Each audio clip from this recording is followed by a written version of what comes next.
81.88% atau 10,049 daripada 12,272 pengundi berdaftar keluar menjalankan tanggungjawab mereka sehingga proses pengundian ditutup jam 5 petang tadi. Peratusan itu adalah yang tertinggi dalam sejarah pilihan raya kecil. Bahkan ia mengatasi peratus yang keluar mengundi pada pilihan raya umum 2004 iaitu kira-kira 75%. Menurut Setiausaha Suruhanjaya Pilihan Raya SPR, Datuk Kamruzaman Muhammad Noor, warga tua mencatat bilangan pengundi paling ramai mengundi. Katanya jumlah pengundi yang keluar hari ini dipengaruhi 3 faktor. Kesedaran yang tinggi di kalangan pengundi-pengundi di Ijuk ini untuk menunaikan tanggungjawab masing-masing dalam sistem demokrasi, iaitu keluar mengundi bagi memilih wakil yang mereka suka untuk mewakilkan mereka dalam Dewan Undangan Negeri. Yang kedua ialah kerana kerja keras yang dilaksanakan oleh jentera parti, sama ada daripada Barisan Nasional ataupun daripada PKR yang telah bentuk lumus untuk pergi mendapatkan pengundi masing-masing untuk keluar mengundi ke 9 pusat mengundi yang telah ditetapkan. Dan akhir sekali ialah faktor cuaca. Dan ketika ditanya mengenai cakap-cakap undian masih dibuka sehingga jam 5.30 petang, ini jawab beliau. Itu cuma dayah mereka sahaja. Itu satu pembohongan. SPR tidak melanjutkan masa pengundian. Ini pula reaksi beliau ketika ditanya mengenai dakwaan kehadiran pengundi hantu. Nak kenal hantu tu senang sahaja. Bagi lelaki, cuba akak seluar singsing seluar. Kalau bagi perempuan, cuba akak sedikit skirt dia. Jika kaki tak pijak di bumi, itu hantu. Jika kaki dia pijak di bumi, dia bukan hantu. Dalam itu, Ijuk menyaksikan beberapa peristiwa tegang pagi dan petang sebelum pengundian ditutup. Pada sebelah pagi, insiden tidak menyenangkan berlaku di laluan ke saluran mengundi Sekolah Kebangsaan Jaya Setia dan antara yang terpaksa menukar haluan, rombongan timbalan Perdana Menteri. PKR yang amat tidak demokratik, dia mendekat laluan kereta polis yang mana membawa TPM dalamnya. Bagaimana dia nak melebihi kuasa polis? Itu saya berpendapat polis patut mengambil tindakan kepada ketua PKR yang membar kacau pada pilihan raya umum di sini.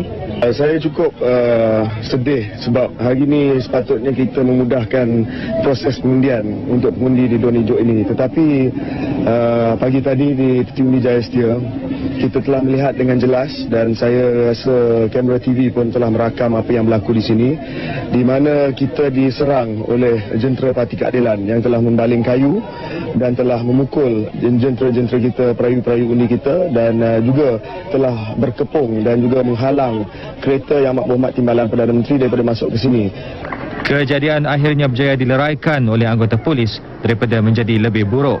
Bagaimanapun, beberapa anggota kumpulan pengiring termasuk Naib Ketua Pemuda UMNO Cawangan Seri Jasa, Syaful Rashidi Muhammad Rasib serta seorang anggota Puteri UMNO cedera akibat dipukul. Pasukan simpanan persekutuan terpaksa ditugaskan di kawasan berkenaan sehingga keadaan kembali tenang. Undian di Ijuk, kecoh dan bingit dengan cacian dan maki hamun. Itu senario di luar Sekolah Kebangsaan Jaya Setia sejak jam 8.30 pagi. Bermula dengan kata-kata kesat hinggalah provokasi yang berulang antara sebab kekecohan mudah tercetus antara penyokong BN dan keadilan. Tambah mengelirukan persoalan mengenai warna pakaian yang boleh digunakan untuk memasuki saluran pengundian. Pengesahan yang diperolehi Naib Ketua Pemuda UMNO Khairi Jamaluddin dari pihak SPR mengesahkan ia tidak menjadi masalah. Dan keadaan menjadi bertambah tegang apabila wanita berpakaian merah putih ini dibenarkan masuk untuk mengundi. Seorang lelaki kemudian dirakam mengambil kayu yang berada di tepi parit berdekatan dan mengacu ke arah penyokong BN. Polis yang berada berdekatan berjaya menghalang lelaki terbabit. Ini pula insiden di pusat mengundi Bukit Badung. Ejek-mengejek dan dakwaan pengundi hantu membuat suasana menjelang tamat tempoh mengundi petang tadi gamat. Sebelah pagi keadaan terkawal walaupun penyokong kedua-dua parti saling berteriakan. Datuk Seri Muhammad Najib antara pemimpin yang dirakam membuat tinjauan. Calon keadilan Tan Sri Abdul Khalid Ibrahim muncul jam 10.30 pagi. Sejurus selepas itu bermulalah ejek-mengejek antara penyokong parti. Menjelang tengah hari keadaan terkawal dengan bilangan pengundi berkurangan. turut meninjau lokasi membuat undi Menteri Besar Datuk Seri Dr. Muhammad Khairtoyo dan calon BN Cikgu Pathiban. Keadaan kembali hangat jam 3 petang apabila penyokong kedua-dua parti bertambah ramai. Selama itu juga adegan ejek-mengejek berterusan dan memaksa polis meningkatkan kawalan.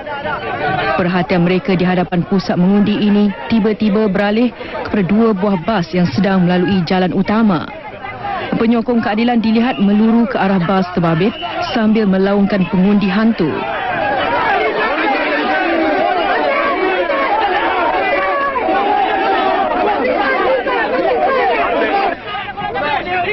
Kekecohan mengambil tempat apabila mereka menahan bas berkenaan daripada meneruskan perjalanan dan mahu penumpangnya turun. Penyokong BN yang tidak puas hati bertindak balas dengan mempertikai tindakan agresif itu. Kedua-dua pihak bertegang leher memaksa polis campur tangan dan cuba meleraikan keadaan. Pihak keadilan bagaimanapun enggan berganjak dan tetap mendakwa mereka pengundi hantu. Ketegangan itu berlarutan hampir setengah jam dan FRU dikerah meleraikan ketegangan. Kedegilan penyokong keadilan sehingga membaling batu ke arah cermin bas membuat tindakan tegas diambil. Penyokong kedua-dua parti terus bertelagah dan akhirnya bas yang didakwa membawa pengundi hantu itu didapati sebenarnya membawa pulang perayu undi dari wanita UMNO Perlis. Polis Negara Tan Sri Musa Hassan turun padang meninjau tahap keselamatan di kawasan Pilihan Raya Kecil Ijo. Sehingga jam 4.30 petang tadi, beliau mengesahkan hanya satu laporan diterima. Pagi tadi Seorang perempuan tu? di mana berlaku kekecohan di mana TPM telah dihalang kemudian dari report.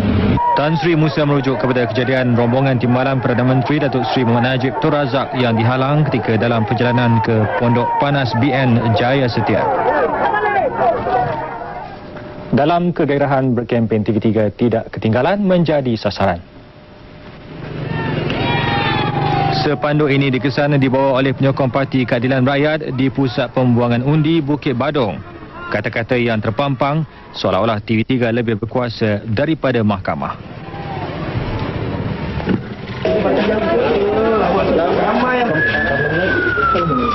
Pilihan Raya Kecil Ijo turut tercemar sebelum pintu mengundi dibuka jam 8 pagi tadi. Dalam satu kejadian 6.30 pagi, 5 cedera dalam apa yang dikatakan satu pergaduhan. TV3 difahamkan pergaduhan tercetus apabila sekumpulan lelaki bertindak memotong dan menjatuhkan bendera dan kain rentang